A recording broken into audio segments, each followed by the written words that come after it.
What's up, everybody? So today I went Uber driving in the Bradenton and Sarasota area, and I made over $35 an hour, which is pretty good.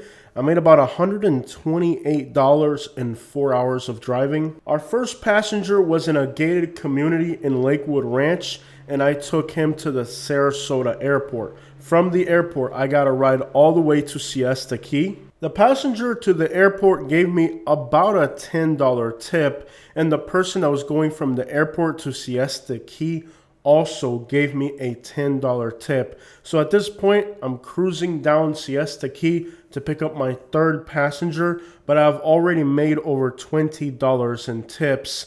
The first passenger was somebody from Atlanta who was traveling between Lakewood Ranch and Atlanta. We had a really nice conversation about the Atlanta area, and this gentleman was very professional. The ride itself didn't pay too much, but the passenger was really happy with our interaction, so he demonstrated that with a generous $10 tip.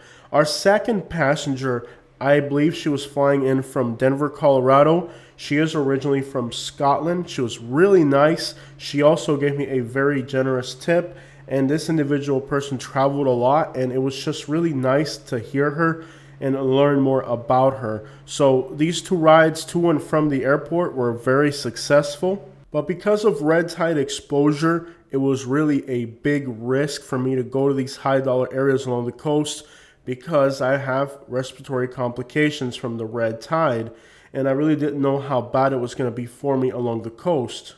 Luckily, the red tide on Siesta Key was minimal. While there was dead fish on the beach from what my passengers told me, the actual smell on land wasn't too bad. So I did get a little bit of sinus pressure on Siesta Key, but it wasn't like when I went there like Friday or Saturday where I almost ended up in the hospital. I got really sick from the red tide.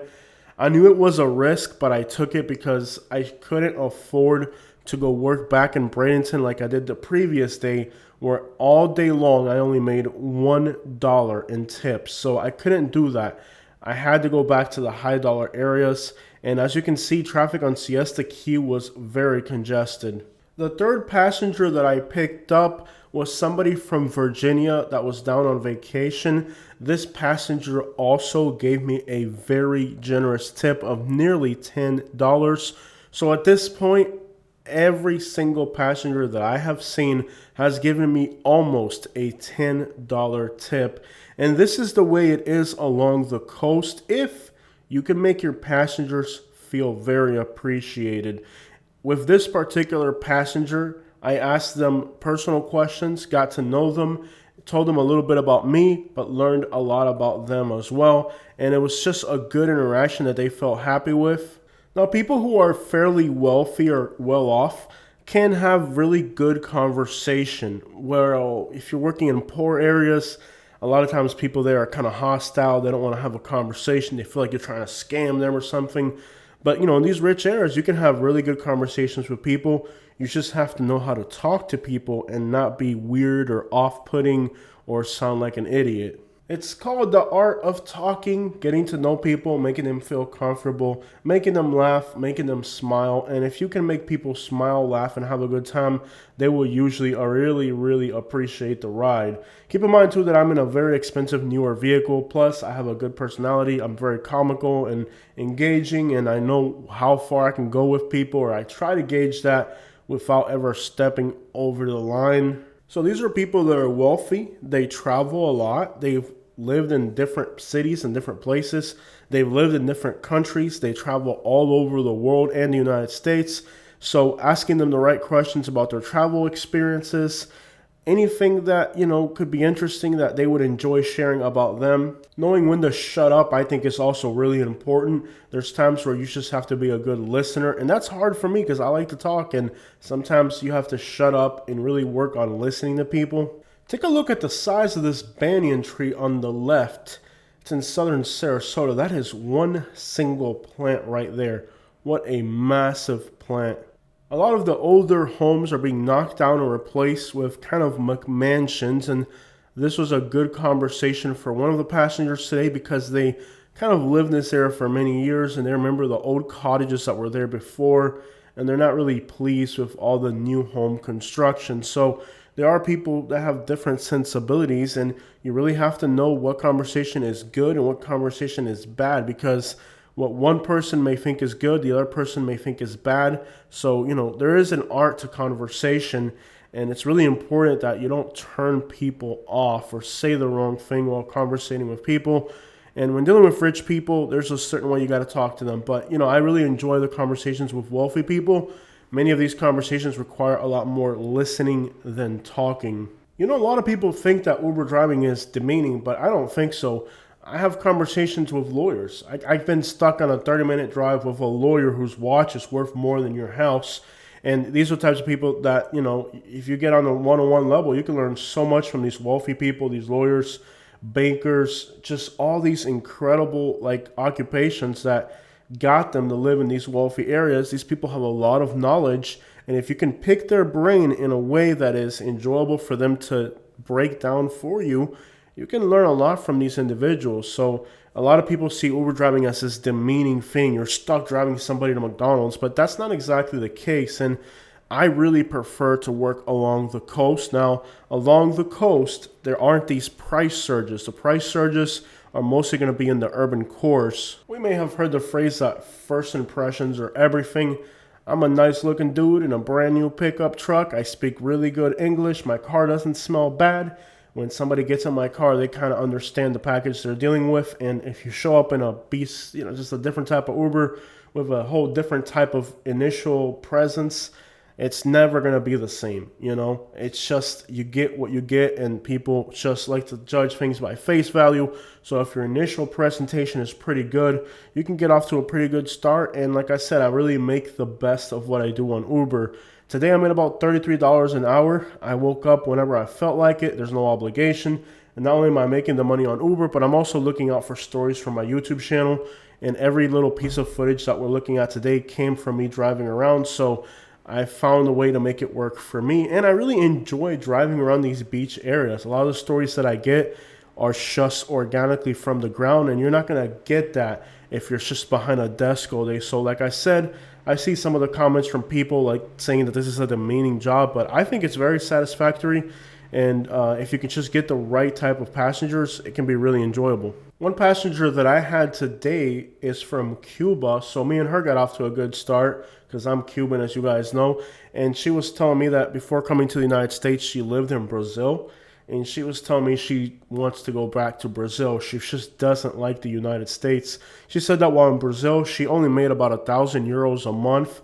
But her life there was so exciting. There was parties, there was friends, there was music. And here in the United States, she feels like this place is really lacking life and kind of boring. So for her, even though she made less money in Brazil, she said, she really misses living in Brazil. And it's experiences like that. I remember a while back I had a girl who was, I believe she was maybe Nicaraguan, but at some point she had lived in Costa Rica and Panama. So I asked her to compare, okay, what was it like living in Costa Rica versus living in Panama? And she also told me that, now that she's here in the United States, she misses living in Costa Rica and Panama more than living in the United States. So a lot of times, when you talk to people who've lived in different countries, you realize that there's a big world out there. So the Nicaraguan girl, she told me that Panama, you could make more money, but it was more dangerous. She said Costa Rica is safer, but there's a worse economy there. So that was kind of an interesting detail. She mentioned something along the lines of you can get whacked for a cell phone. And the girl from Cuba told me practically the same thing about living in Brazil. She says she knew a Cuban girl that went to Brazil, and they try to take her phone from her violently. So Sarasota is a very international city, and I really get to talk to people about living in whatever countries they've lived in, what countries they think are the best, what places they visited they like the most. And it's a wealth of information that I'm gathering from the people that I meet here Uber driving. So the people that think it's a demeaning occupation, if you're a complete imbecile, it can definitely be a waste of time. But if you know what you're getting out of it, what you're learning from it, it can be very valuable to understand the people in your community, especially in a place like Sarasota where we have so many people from so many different places. You can learn a lot from them if you know how to ask the right questions and how to get answers from people without being intrusive. So right now, me and the Cuban girl are chopping it up about living in Brazil. We're talking about the music of Brazil. I got stuck at the roundabout for quite a bit. It seems like for some reason people can't figure out how a roundabout works. But we were stuck here for quite a while waiting for this roundabout to go through. So like I said, a lot of the people that I meet are from different places, and asking them what's their favorite place they've lived is always an interesting question, and the reasons why. Seems like people really enjoy music, partying, and just good vibes and good energy more than they do economical prospects. So here in the United States, there's a lot of great economical prospects, but day-to-day living can become kind of mundane, boring, and repetitive. And people really do get sick of that. Like, people would almost rather work somewhere they're making, I don't know, half or, and the other thing is, like, the economies in these other countries are not that far behind the United States. Like, she said €1,000 a month, so that's like $1,500 a month. If you're in a cheaper country, that can go a lot further actually than here. But she said that, living in Brazil, you don't want to show your money. You don't want to walk outside with a phone in your hand. So definitely you can make that kind of money, but your safety in those places, somebody will physically snatch what you have from you, which is almost unheard of in the United States. Now, you do hear about sudden snatchings in the United States or armed robberies, but they're just really rare here in the United States. But it seems like in other countries, those types of crimes are way more common. She said while living in Brazil, many times people would actually follow you from businesses. So it's definitely not the same safety scenario. Interestingly, we then got on to talking about how in the United States, there's particular cities and states where it's actually possibly even more dangerous than some Latin American countries. So then there is that as well. Now, she was heading to work. We took her to work, dropped her off. Behind us is downtown Sarasota, where we just came from. In front of us, this is called Bird Key. It's a little island with some very exclusive houses. There's kind of like a little park here on the right. From Bird Key, we hopped into St. Armand Circle, which is Lido Key. Then we headed north into Longboat Key, where we are now. Now, Longboat Key has a lot of golf courses, and when you think about land utilization, I tell you what, a bunch of golf courses on an island seems like this is not going to last forever. There have to be more profitable ways for this land to be utilized. There is a Publix, and they are opening a Starbucks soon on Longboat Key. There's a lot of new resorts on Longboat Key as well. So I wonder what the future of these golf courses are. It really does seem like eventually they could be developments or any type of touristy areas. I would also imagine that in order for that to happen, there would have to be a bridge between the Sarasota airport and Longboat Key, because to the north, Bradenton Beach is a traffic nightmare, and to the south, Sarasota's downtown is another traffic nightmare. If there were to be a bridge from the Sarasota airport to Longboat Key, and these golf courses were to be rezoned into another type of land use, Longboat Key could become something different. And I think some of the new resorts that are going into Longboat Key could be an indication of what's in the future here, as well as the fact that there's now a Publix here. There's also a Starbucks. Now, I had some passengers. They're in the car right now. I don't know if they're residents or if they're renting, but I believe they're very familiar with the island. I made some jokes about the future of Longboat Key that I don't think set too well with them. Now, today I was just in a completely hysterical comical mode. I was just in my groove, and it really ran through really well for the first three people who gave me very good tips. But I think this person here, they did tip out of just their habit practically, but I will have to admit that they didn't really seem to appreciate my jokes all that much. They got in the car, and I made a joke about, it's easier to get out of the car than it is to get in it. And that could have definitely been taken the wrong way. There's just some people that are really uptight. Not all rich people are just fun and vibrant. You have some individuals that are very uptight, and these people were too uptight for my mood. And on top of that, I think I didn't blast Spanish music, but you could audibly hear Mexican music in the background, which is what I felt like listening to. Another thing that I experimented with today is listening to the music that I would listen to, not catering it to the customer. And what happens with people that are kind of wealthy and kind of affluent is that they'll start a conversation with you that's so interesting that you'll just turn the music off and talk to them. And a lot of these really wealthy people today did that to me, where I was just going to listen to whatever music I wanted to, and the conversation heated up to the point where I turned off the music to keep the conversation more audible. So that happened today, and I think it was kind of good because normally I cater the music to the customer, and that works, but I did the opposite today. I said, what if I just completely ignore the passengers' preferences on music? And it actually incited the passengers to want to communicate with me versus listening to music, which led to good conversations, which led to larger tips. So sometimes sounds counterproductive, but I do think that this approach of not catering the music to the customer can actually have some pretty good conversation starters. Now, you really don't want to go around pushing boundaries and being a jerk to people, but I did experiment with a few passengers playing music that absolutely did not fit their character. And what they did is they just popped up conversations as of maybe a method of just distorting the context of what was happening. And I even made jokes about the music to see if they were kind of self-aware of the fact that I was doing it on purpose. And people don't like when you do that, but they still tipped either way. So it seems like with some of these rich people, they're, like if you have a nice car and you do what you need to, they're going to tip you regardless. So you don't always have to kiss up to people and be this, you can be yourself. You don't have to sell out your presentation to people. You can be yourself, and many times that actually leads to even better conversations. But when you're dealing with like really wealthy elite people that live on an island where the beach is their backyard type of scenario, and they're in the back of your car and you're blasting a type of music that they probably don't like, it is interesting to get their reactions. And it seems like for the most part, they use some pretty clever methods of getting me to turn that crap off, which was starting interesting conversations. Some of these rich people are just way too uptight. And with people like that, I have really tried pushing my boundaries a little bit just to see how much they'll tolerate. And I'm not doing it to like creep them out or make them feel uncomfortable, but just, letting them know that, you don't really give a crap about their affluence.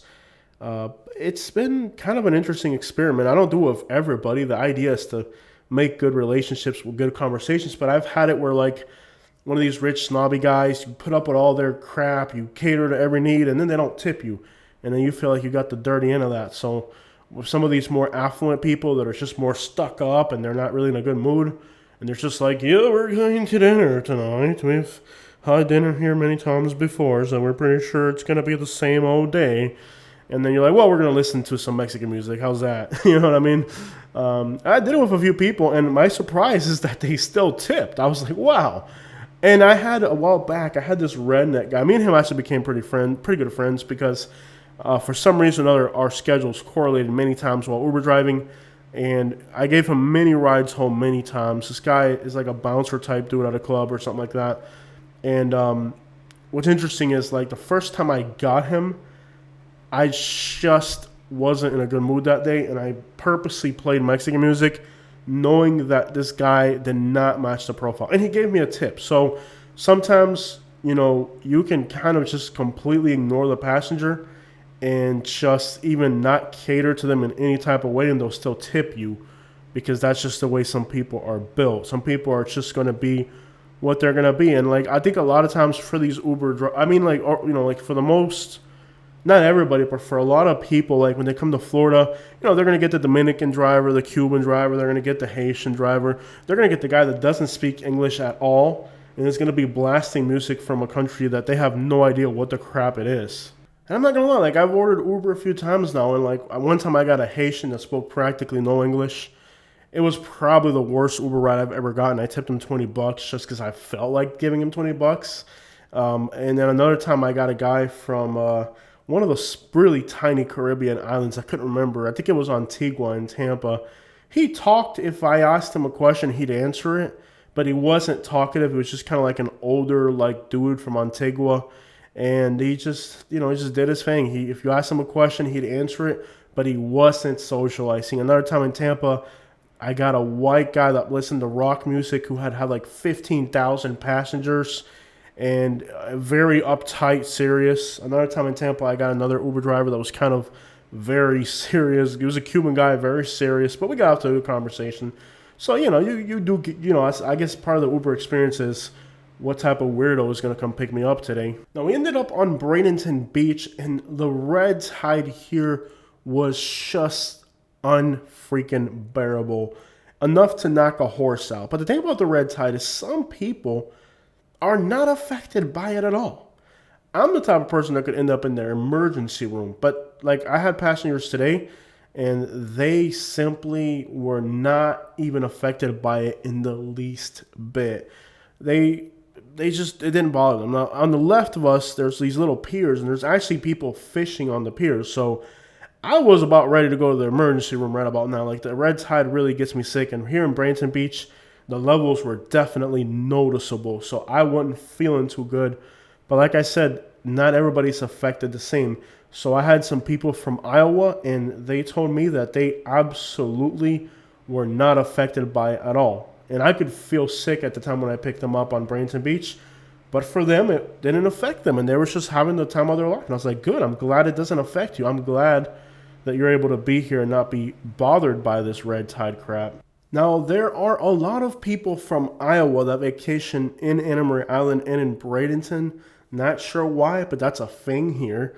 And they're really great. I mean, Iowa, I've never been to Iowa, but after seeing some of these people, I'm starting to like Iowa. I don't know why. I've never been there, but it's one of those states I haven't been to yet. Like, there's 12 or 13 states, I'm sure, something like that we haven't been to yet. Iowa is among those states. And let me just tell you, I have really enjoyed people from Iowa. They will laugh till they crap themselves. And when they crap, it smells like corn.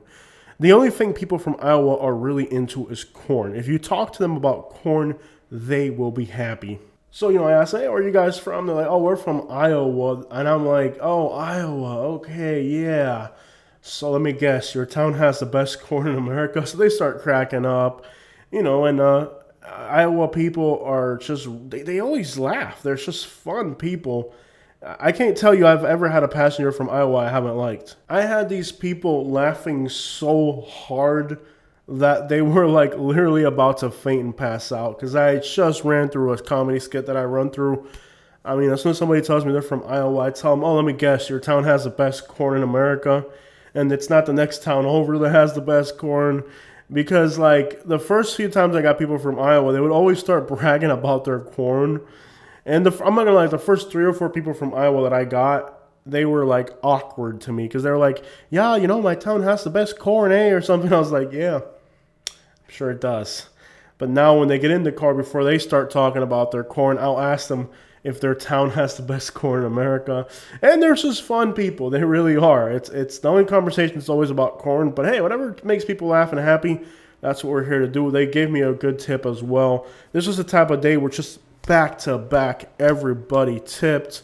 And it was fun for me. I do make the best out of this Uber driving thing. I don't... sometimes I'm fun. Sometimes I'm serious. Sometimes I'm dealing with somebody that has emotional, whatever. But I go through shifts, and every once in a while I get a person I'm like, yeah, I'm going to push the limits on this person and see how far I can go with them. And sometimes it works really well.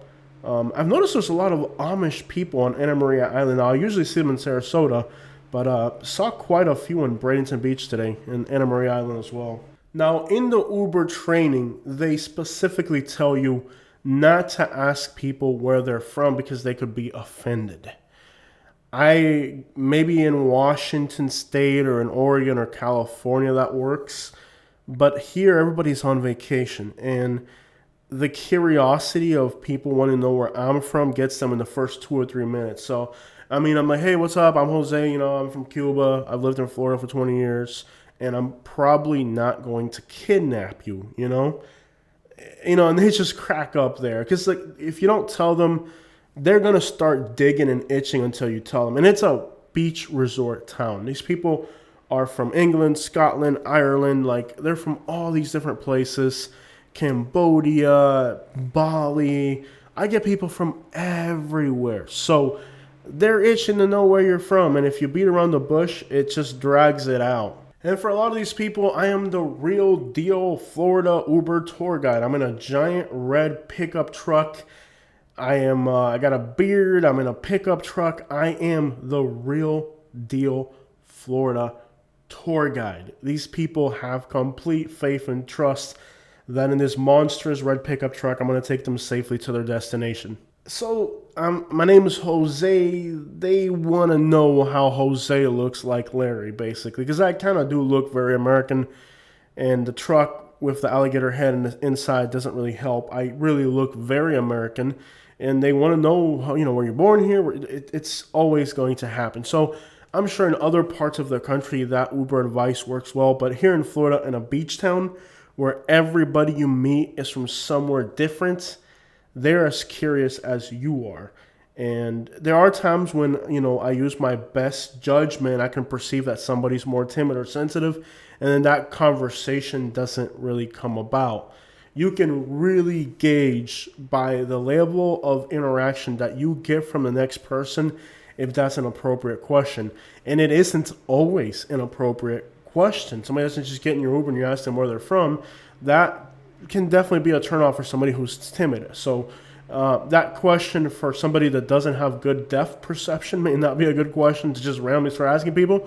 But if you know how to gauge people like I do, you're good at conversation and you understand boundaries fairly well, it's a conversation that could be potentially appropriate.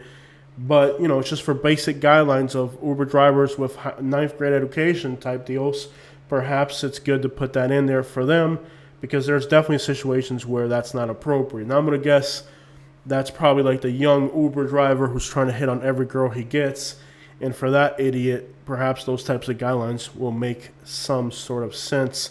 Now, there was a plethora of Amish people on the beach today. And when I had the people from Iowa, they're like, oh, those are Mennonites. I'm like, no, they're Amish. Like, but they're riding bicycles that are electric. I'm like, yeah, here in Florida, we do things a little differently. Like, like a lot of people, they really don't understand that the Amish in Florida have been like Floridified, they've been gentrified a little bit.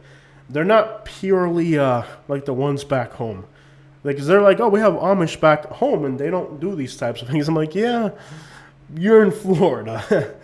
They don't have to follow the rules here. So they were just cracking up at the notion that like Amish people in Florida are a little on the wild side. And I personally like it. I like to see people, step out of their comfort zone and try new things and not be ashamed of being who they want to be. I'm always the type of person that just likes to see people feel comfortable. And if they're comfortable riding an F-350, then let them, as long as you're not hurting other people. I mean, as long as you're not being malignant and hurting other people, if they want to drive an F-350, let them drive an F-350. But it always trips people up how much we've corrupted our Amish population here in Florida. Like, you have to understand this is Florida. And it's interesting, because I always point out to people that are, every case, look, we have an Amish community here. They're like, they're not riding a buggy. I'm like, yeah. No, they don't ride buggies. They drive F-350. So it's the Florida version of the Amish. They kept the outfits. Those were cool. But the buggy had to go, because these new electric bicycles zip around at 35 miles an hour with neon lights underneath, and they got to get to the beach quicker. And we're not going to have horses running around here. Although there are horses on the beach in Bradenton. I'm not sure what's up with that. Some people have been protesting. I'm thinking about, like, let rednecks do whatever they want. Like, one way to reduce crime in America is whatever rednecks want to do, let them. If they want to drive ATVs on the road, let them. If they want to ride a horse, let them. If we keep taking away rednecks' leisure activities, that's why rednecks are out there doing all this crazy crap. If you just let rednecks do whatever they want, they'll be happy. Rednecks don't want to be out there protesting anti-immigration rallies. That's not what rednecks want to do. That's rednecks that don't have ATVs, don't have horses, and don't have a truck to work on. If you give a redneck a truck to work on, a horse to drive on the beach, and maybe a lawnmower to fix or something, You know what's wrong with these rednecks? They're not occupied with redneck activities. If you occupy rednecks with redneck activities, they will not become racist. So there's a lot of things in this area, like the people that have horses on the beach that people are trying to protest. I'm like, no, let rednecks do whatever they want. If rednecks want to drive a horse on the beach, let them. If they want to ride an ATV down US 41, let rednecks do whatever they want. And then you won't have to complain about racism. Because the problem with all these rednecks is that we have taken away all the things that they enjoy in life. And no wonder. Like, if you grab a redneck, you take away their tractors, you take away their horses, you take away their pickup trucks, and give them a DUI, and now they ain't got a driver's license. Now they're in the back seat of an Uber. It's just about getting ready to choke the crap out of this Cuban guy. It's society brought them to these points. Just let rednecks be, and they won't bother you. That's what I think about the horse thing in the beach. And if you're not familiar with what I'm saying, on Highway 64 in Bradenton, there's some rednecks that have a service where they let you ride a horse on the beach. Let those rednecks be happy. If you take away the horses from the rednecks, that's how you end up with a KKK rally downtown. Let those rednecks do whatever they want. They're happy. As long as rednecks are happy, they're not a problem. You have to keep rednecks occupied. They have a lot of ideas. They have a lot of time on their hands. Then you have problems. If you keep rednecks occupied, they're harmless. They're interesting.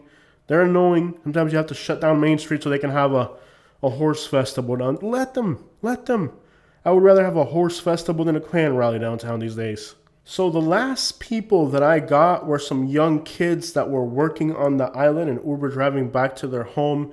And they were just as hilarious as I was. I thought they were kind of like pushing redneck, but apparently they took issue with some of their redneck neighbors. They're telling me that they live kind of like in a really interesting inner city neighborhood, and they have some interesting redneck neighbors.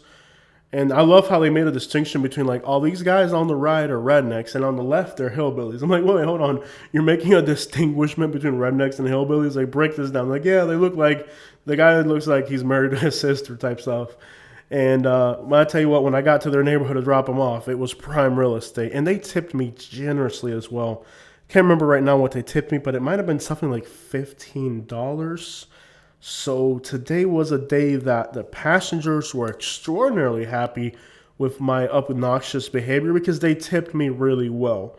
I received almost a 50% tip rate today, which is difficult to accomplish on Uber. I mean, to work all day and get close to 50% tip rate is extraordinarily difficult.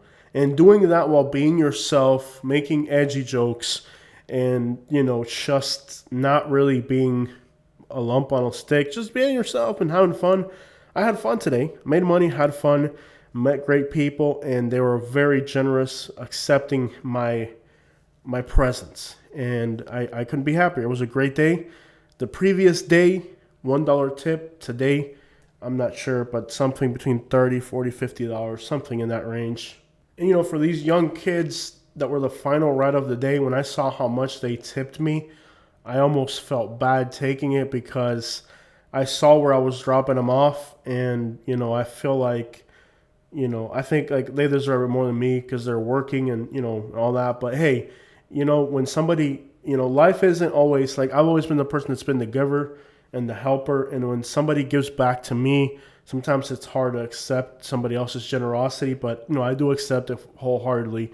I'm thankful that somebody is willing to share with me because giving isn't just a one-way streak. Sometimes you give, sometimes you receive.